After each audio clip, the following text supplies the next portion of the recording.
Inilah setiap pribadi kami Tuhan yang mempersiapkan hati untuk mendengarkan sabda kebenaran firman-Mu.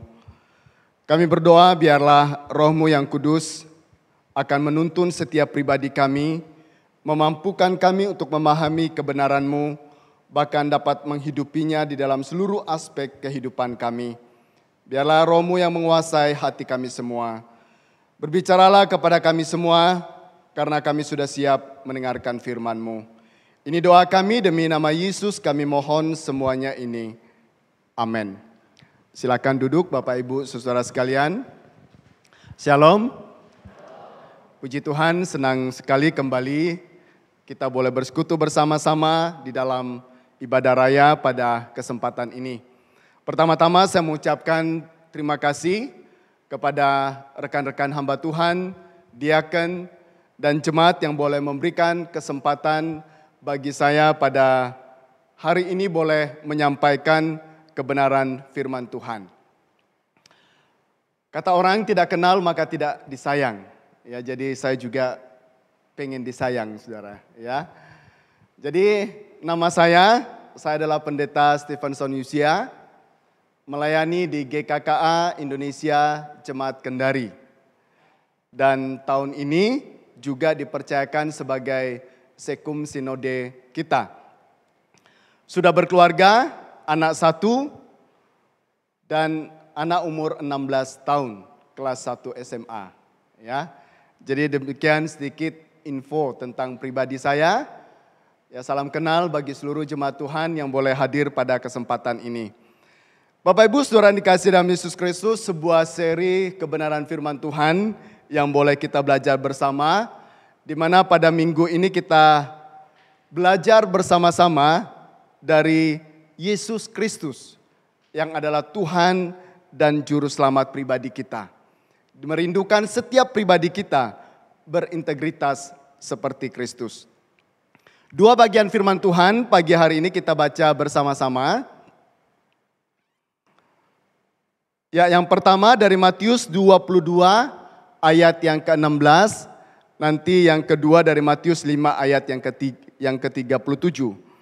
Kita baca bagian firman Tuhan ini bersama-sama, 1, 2, 3.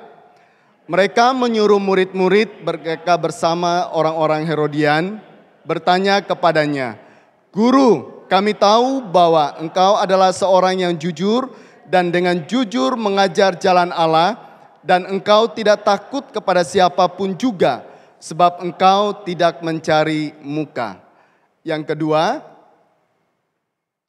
dari Matius 5 ayat yang ke-37. 1, 2, 3. Jika ya, hendaklah kamu katakan ya. Jika tidak, hendaklah kamu katakan tidak. Apa yang lebih daripada itu berasal dari si jahat. Yang berbahagia ada setiap orang yang mendengar dan melakukan kebenaran di dalam hidup hari lepas hari.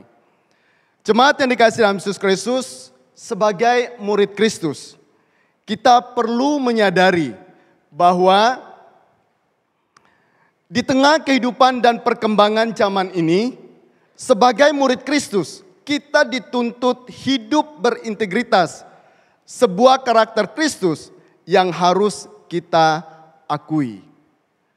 Jadi di tengah-tengah situasi kondisi dunia yang sering kali menggoda setiap pribadi kita agar kita tergoda melanggar prinsip-prinsip kebenaran firman Tuhan.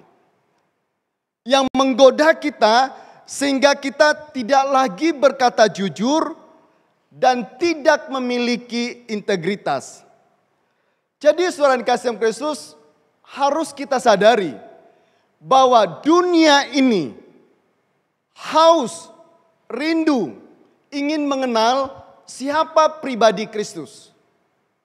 Tetapi persoalannya adalah kerap kali sebagai murid Kristus, kita tidak mencontohi dan meneladani karakter Kristus. Jadi dunia berpikir dan melihat, apa sih bedanya murid Kristus dengan dunia ini? Bapak Ibu Saudara bisa membedakan. Apa sih bedanya saya dengan dunia. Mungkin kita berpikir bedanya Pak Pendeta di KTP.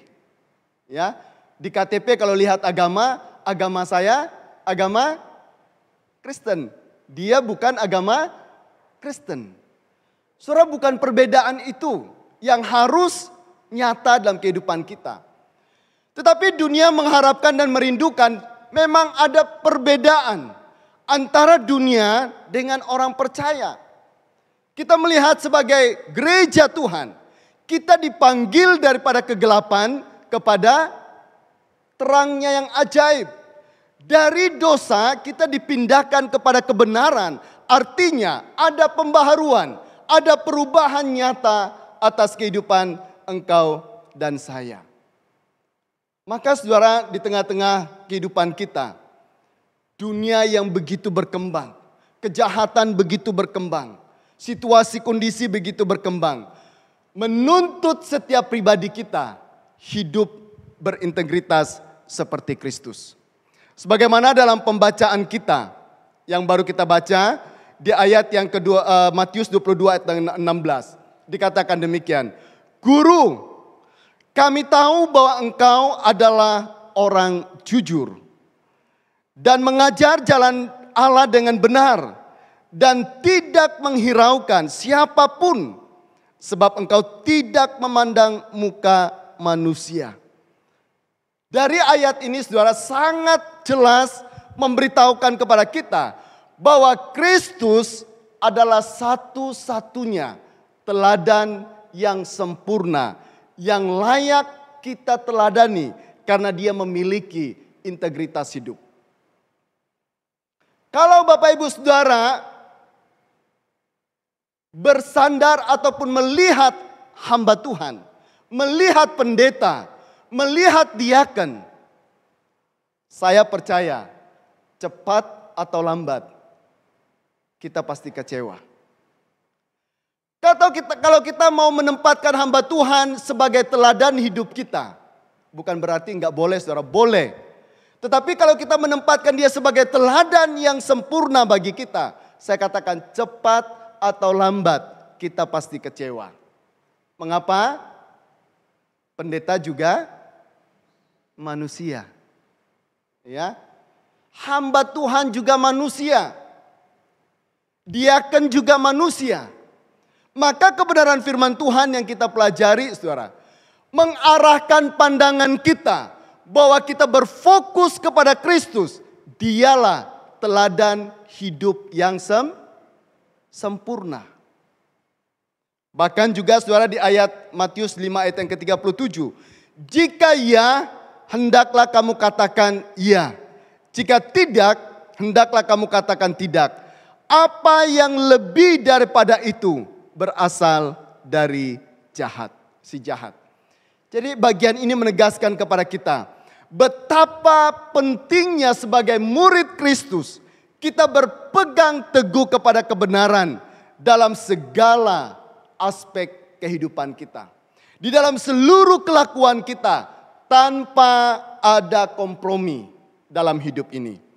Jadi Bapak Ibu Saudara yang dikasihi dalam Yesus Kristus, di dalam bagian ataupun perenungan kita pada hari ini, kita belajar bersama-sama bagaimana kita dapat meneladani Kristus yang berintegritas dalam setiap aspek hidupnya. Di dalam perkataannya, di dalam pengajarannya, saudara 100% dijamin ia memiliki integritas yang sempurna. Maka saya mengajak kita kembali membaca bagian firman Tuhan ini. Kita baca dari Matius 22 ayat yang ke-16. 1, 2, 3. Guru, kami tahu engkau adalah seorang yang jujur dan dengan jujur mengajar jalan Allah, dan engkau tidak takut kepada siapapun juga sebab engkau tidak mencari muka. Saudara, dari ayat ini kita melihat apakah Yesus yang mengakui dirinya orang jujur ataupun orang-orang Farisi dan pengikut-pengikut Herodes yang berkata ini orang yang jujur. Siapa saudara? Yesus yang mengakui ataupun orang banyak yang mengakui Yesus adalah orang jujur. Saudara, dari ayat ini sangat jelas. Bukan Yesus yang mengatakan dia adalah orang jujur. Tapi mengapa orang bisa mengatakan dia jujur? Dalam ayat ini katakan apa yang dia katakan. Ia dengan berani mengatakan kebenaran. Sehingga orang-orang Farisi, saudara, mengatakan ini orang jujur. Lalu pertanyaan kita, saudara, apa itu jujur? Jujur itu dalam bahasa aslinya menggunakan kata aletes. Aletes itu berarti benar atau tidak pura-pura. Itu jujur, saudara. Jadi kalau ia ngomong A, nanti dalam perjalanan hidupnya ia tetap berkata A. Jadi saudara, persoalannya sebagai manusia, di dalam kemampuan kesehatan kita, ketika roda kehidupan kita berputar, lalu roda kehidupan kita di sebelah atas, itu sangat mudah kita berkata benar, saudara. Kita bisa berkata jujur. Kita bisa tetap terus mengakui Yesus Kristus adalah Tuhan. Tetapi dengan perjalanannya waktu, roda kehidupan itu berputar, lalu kita di bagian paling bawah. Ketika di bawah, kita sudah mulai bergumul. Tuhan, saya sudah berdoa, saya sudah sekian lama mengikuti Engkau. Kenapa saya tidak sembuh? Tuhan, saya sudah setia melayanimu. Kenapa usahaku tidak berkembang? Justru aku menjadi bangkrut. Masih bisa kita berkata seperti kita di atas tadi Bapak Ibu? Bahwa dia adalah Tuhan. Jadi saudara, itulah integritas hidup. Apa yang kita katakan dalam perjalanan hidup kita, itulah yang kita hidupi. Dan kebenaran itulah yang harus terjadi di dalam kehidupan ini. Artinya apa saudara? Jujur, aletes ini adalah kebenaran dalam kata-kata kita. Bahkan juga di dalam tindakan kita. Tanpa ada kepura-puraan ataupun ketidakjujuran. Artinya saudara, tanpa topeng. Suami di depan istri, inilah aku. Istri di depan suami, inilah aku. Anak di depan orang tua, inilah aku. Tetapi persoalannya saudara, kerap kali kita selalu memakai topeng. Kita bertopeng-topeng. Ngomong depan istri, nanti keluar yang terjadi set, saudara. Ngomong depan anak begini, di luar ini, saudara. Jadi saudara yang dikasihi Yesus Kristus, apa yang dikatakan Yesus, itu yang dia lakukan. Dan kita melihat kata aletes ini dalam kamus bahasa Yunani. Itu berarti saudara sesuai dengan kenyataan atau mengungkapkan kebenaran tanpa ada unsur penipuan ataupun kepura-puraan. Jadi makanya di Matius Yesus mengatakan, jika ya, katakan iya. Jika tidak, katakan tidak. Jadi kalau lebih daripada itu ada apa saudara? Dari si jahat. Maka dari ayat ini mengajarkan kepada kita integritas hidup Kristus. Lalu kita melangkah. Apa sih integritas? Integritas, ya arti integritas itu sudah merujuk kepada kualitas moral yang mencakup kesatuan, kejujuran, dan konsistensi dalam tindakan dan prinsip seseorang. Berat saudara? Berat? Hidup jujur berat? Konsisten dengan apa yang kita katakan berat? Mau tidak mau saudara, menjadi serupa dengan Kristus. Saya dan saudara, kita semua berproses belajar hidup berintegritas. Sehingga apa yang kita katakan, apa yang kita beritakan dapat kita hidupi, alami di dalam kehidupan ini. Seorang penulis berkata, Charles Swindoll, dia menulis seperti ini. Ketika seseorang memiliki karakter integritas, maka dalam dirinya tidak ada kemunafikan. Dia dapat bertanggung jawab secara personal, keuangan, dan tindakan. Bahkan motivasinya sangat murni. Orang yang berintegritas, yang memiliki karakter integritas. Dalam dirinya tidak ada kemunafikan. Di mana saat ini saudara kita melihat banyak orang yang hidup dalam kemunafikan. Banyak orang yang memutar balik kata. Dan orang tidak jujur dalam kehidupan ini. Artinya apa? Kita menemukan masih banyak orang yang tidak bisa hidup berintegritas seperti Kristus. Dalam situasi yang menyenangkan, bisa saja kita berkata hidup berintegritas. Bisa saja kita berkata benar dan jujur. Tapi bagaimana dalam situasi yang sulit, situasi yang susah, ada kesempatan untuk kita melakukan hal-hal yang tidak benar. Apakah kita bisa konsisten hidup di dalam kebenaran firman Tuhan?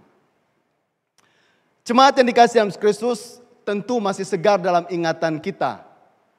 Ya, 10 berapa tahun yang lalu para legislatif kita yang dipilih dan dipercayakan untuk memerintah bangsa kita. Jadi dalam semangat mereka, bagaimana mereka mau memberantas korupsi. Ya, di dalam memberantas korupsi kita melihat tampil beberapa orang yang selalu muncul di media televisi, tidak kepada korupsi. Hampir tiap jam saudara, tidak kepada korupsi, tidak kepada korupsi. Pertanyaan saya, dari setiap orang yang tampil berkata tidak korupsi, hidup mereka seperti apa? Benar tidak korupsi? Benar? Kalau kita melihat dengan baik saudara, dari sekian banyak yang mengatakan tidak korupsi, justru melakukan hal itu saudara. Apakah mereka berintegritas? Orang yang berintegritas, apa yang dia sampaikan, apa yang dia katakan, ia harus bisa hidupi. Saudara, kalau tidak kepada korupsi, harus tidak kepada korupsi. Itu yang benar saudara. Jadi saudara dikasih oleh Kristus, orang yang hidup berintegritas di dalam dirinya tidak ada kemunafikan. Senggol samping kita, berusaha jangan jadi orang munafik ya. Katakan samping kiri saudara, jangan jadi orang munafik ya. Kita diproses saudara untuk menjadi jujur dan tidak menjadi orang munafik. Di depan kita, kamu cantik, kamu gagah, kamu sabar, kamu baik hati. Di belakang saudara kita tombak, kita tusuk. Itu bukan orang berintegritas. Lalu apa sih alasannya kita untuk hidup berintegritas? Alasan kita hidup berintegritas di ayat Matius 22 ayat 16 tadi, ya. Kembali saya baca dikatakan, "Guru, kami tahu engkau orang jujur." Jadi kembali saya ingatkan kepada kita semua, bukan Yesus yang mengakui dan mengecap dirinya adalah orang jujur. Tetapi mengapa orang tahu, mengapa orang bisa mengatakan dia adalah orang jujur? Ya karena itu Yesus punya keberanian menyampaikan kebenaran kepada orang-orang Farisi. Tidak, tidak. Iya, iya. Jadi inilah yang Tuhan Yesus ajarkan dan Yesus juga tidak pandang bulu. Engkau orang yang berpendidikan, tidak berpendidikan. Engkau orang hebat dan tidak hebat. Engkau berkedudukan, tidak berkedudukan. Ketika Yesus mengajar, A tetap A, B tetap B. Yesus tidak pernah memutarkan fakta. Kalau ngajar orang yang berpendidikan, orang yang berpengaruh, B jadi A. Yesus enggak, saudara. Kamu salah, ya salah. Kamu benar, ya benar. Kebenaran firman Tuhan, ya kebenaran firman Tuhan. Yang harus kita tunduk dan taati. Dan kita jalani di dalam kehidupan ini. Maka Bapak Ibu Saudara yang dikasihi Kristus, Yesus di dalam dunia ini berusaha mengajar dan memberikan contoh teladan hidup berintegritas. Maka sebagai murid Kristus, ketika kita memilih menjadi muridnya, maka suka tidak suka kita belajar dari integritas Yesus. Kita belajar kepada karakter Yesus. Yesus yang murah hati, Yesus yang rendah hati, Yesus yang selalu mengasihi, mencintai kita dalam situasi, kondisi apapun juga. Jadi Bapak Ibu di dalam Yesus Kristus, di dalam menjalani kehidupan kita di tengah-tengah dunia ini, kita sangat memerlukan prinsip-prinsip kebenaran firman Tuhan. Agar kita dapat menjadi saksi Kristus, dapat menjadi garam, dan dapat menjadi terang bagi dunia ini.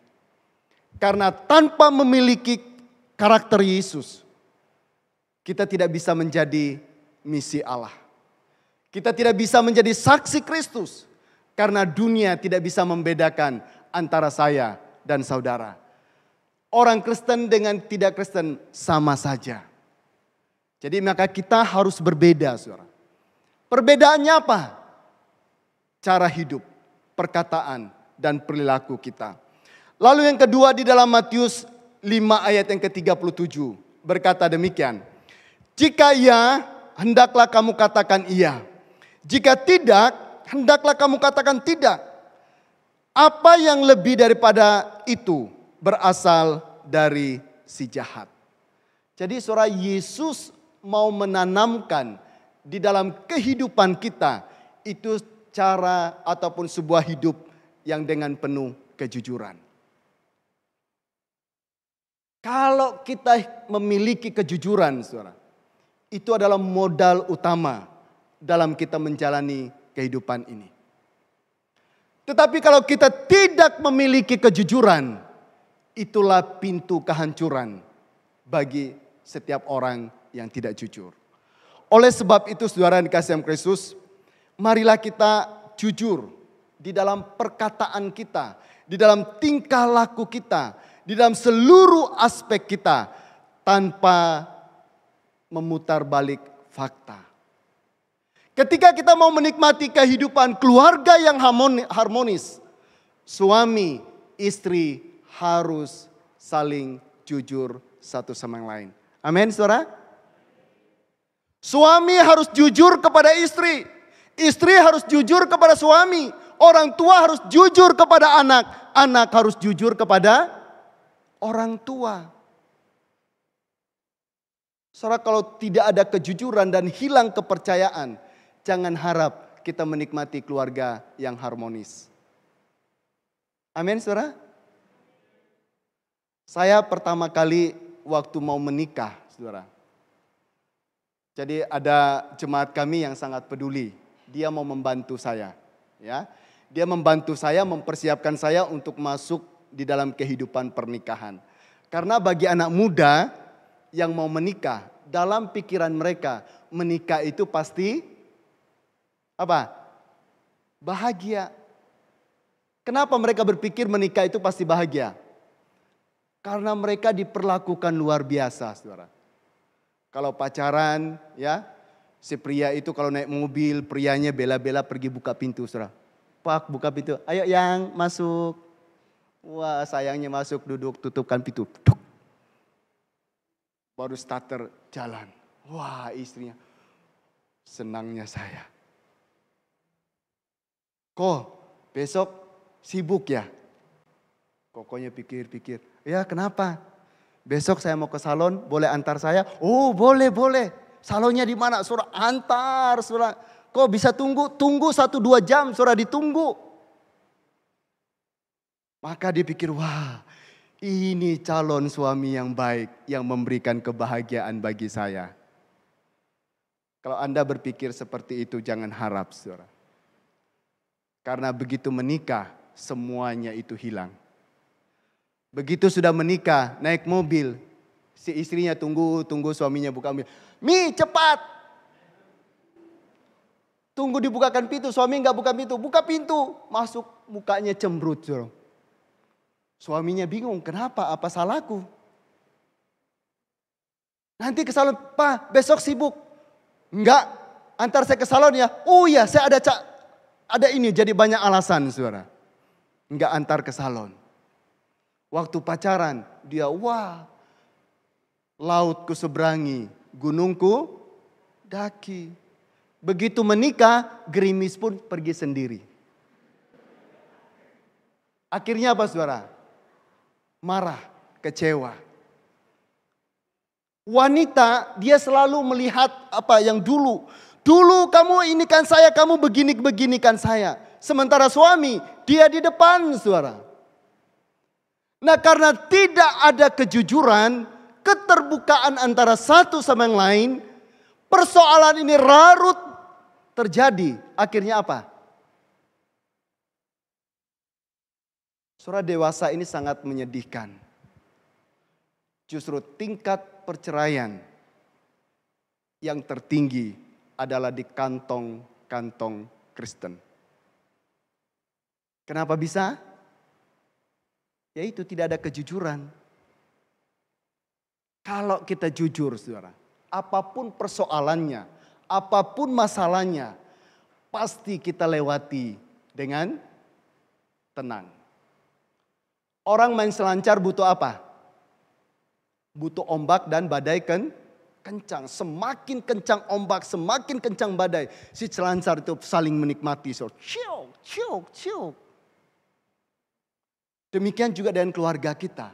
Ada persoalan, ada masalah, tapi kalau kita jujur, ayo kita langkah bersama, kita jalani bersama. Sampai di puncak, wah saudara. Yang terima kasih ya engkau telah bersama dengan saya. Saya katakan jemaat saya, Pak kalau mau berkeluarga, siap berkeluarga. Ada 2 hal yang mau saya sampaikan kepada Bapak. Saya bilang apa itu Pak? Dikatakan, istri itu kalau disayang, kalau diperhatikan, kalau diperlakukan dengan baik, dia akan lebih manis daripada madu. Para suami sudah mengecap istrinya manis lebih daripada madu? Sudah mengecap rasa manisnya? Jadi kalau kita menghormati, menghargai, mengasihi dia, dia akan lebih manis daripada madu.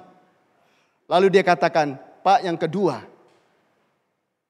kalau Bapak tidak menghargai dia, tidak mengasihi dia, tidak menghormati dia, dia akan lebih kejam daripada singa betina. Wah. Sudah merasakan bengisnya singa betina? Saya selalu sampaikan ke anak muda kami.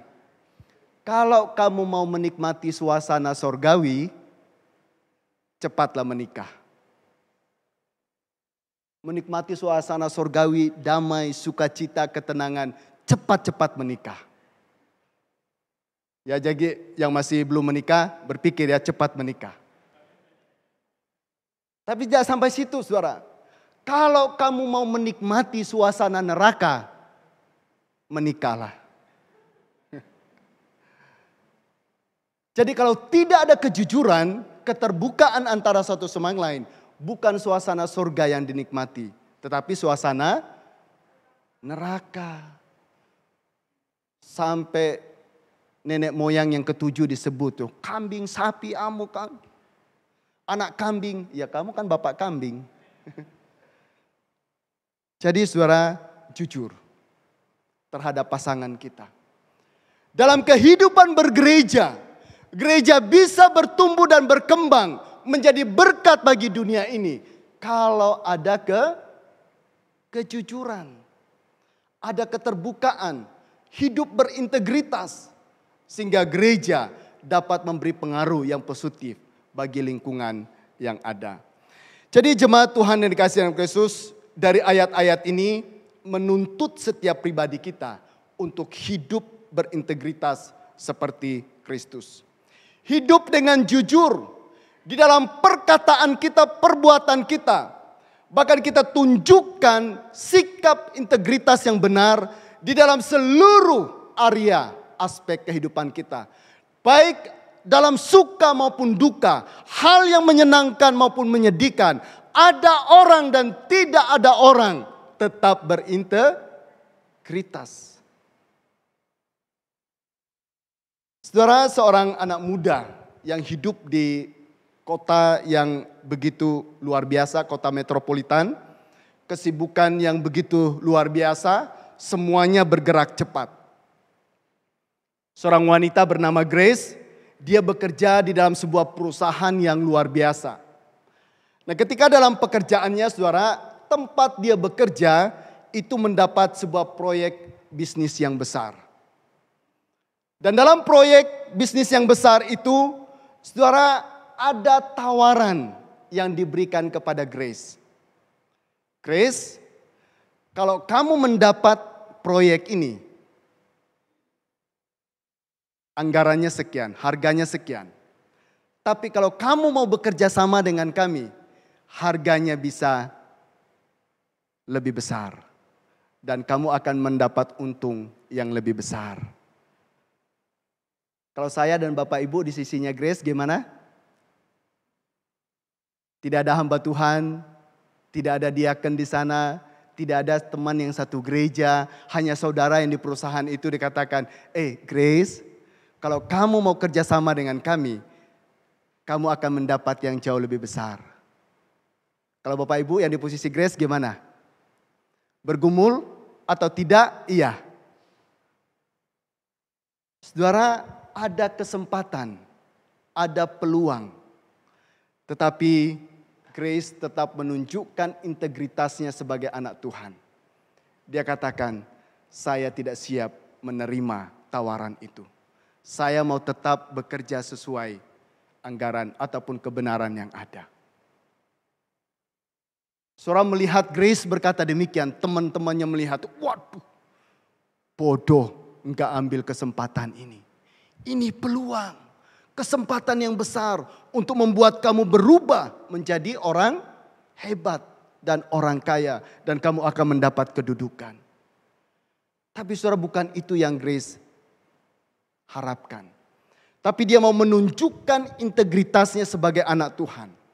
Saudara, menariknya adalah ketika Grace tetap mempertahankan integritas hidupnya. Teman-temannya yang berkata, kenapa kamu tidak ambil kesempatan itu? Lambat laun mereka berubah. Mereka sangat hormat dan menghargai Grace. Kamu wanita yang hebat dan tidak terpengaruh dengan keuntungan yang besar. Kamu tetap mempertahankan integritasmu sebagai anak Tuhan. Akhirnya saudara, Grace menjadi berkat bagi rekan-rekan yang ada. Dan mereka menjadi satu tim yang sangat kompak dalam melaksanakan tugas dan pekerjaan mereka.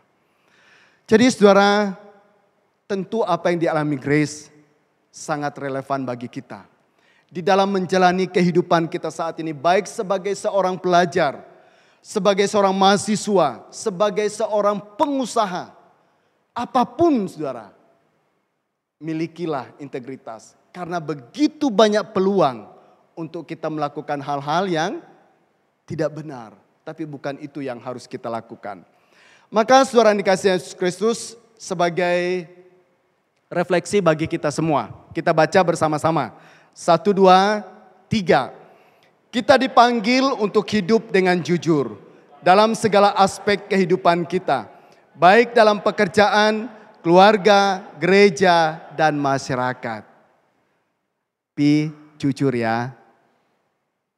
Katakan kepada orang yang di samping saudara, hidup jujur ya. Kita ini anak Tuhan. Hidup berintegritas. Dan kalau kita hidup berintegritas, percaya kita bisa menjadi garam dan terang bagi dunia ini. Berbicara jujur, bertindak sesuai dengan norma-norma yang benar, dan menghindari dari segala bentuk-bentuk kebohongan. Dan sebagai penutup, kita baca bersama-sama 1, 2, 3. Dengan hidup berintegritas seperti Kristus, kita dapat menjadi terang yang bersinar di tengah dunia yang gelap ini. Makanya saya katakan tadi, kalau kita meneladani pendeta, meneladani diaken, meneladani orang yang kita kagum, cepat atau lambat kita akan kecewa. Tapi sebagai gereja Tuhan, sebagai murid Kristus, kita memandang kepada Kristus. Ia telah membuktikan integritas hidupnya dalam kesetiaan, ketaatan, perkataan. Dia telah buktikan bagi engkau dan saya.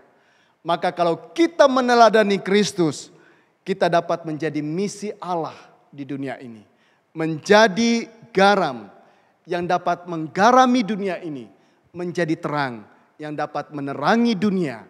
Sehingga dunia ini mengenal siapa pribadi Yesus Kristus. Kiranya Tuhan Yesus memberkati kita semua. Kita satu di dalam doa.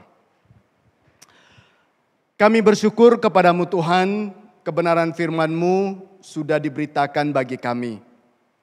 Hamba-Mu sangat terbatas menyampaikan firman ini. Tetapi Roh-Mu yang menuntun setiap pribadi kami untuk mengerti kebenaran firman Tuhan. Bahkan menolong kami menghidupinya dalam kehidupan hari lepas hari.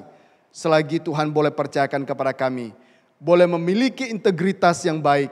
Hidup jujur tanpa kemunafikan. Bantulah setiap pribadi kami Tuhan. Sehingga melalui kesaksian hidup kami, nama-Mu saja ditinggikan dan dimuliakan. Ini doa syukur kami, demi nama Yesus kami telah berdoa. Amin.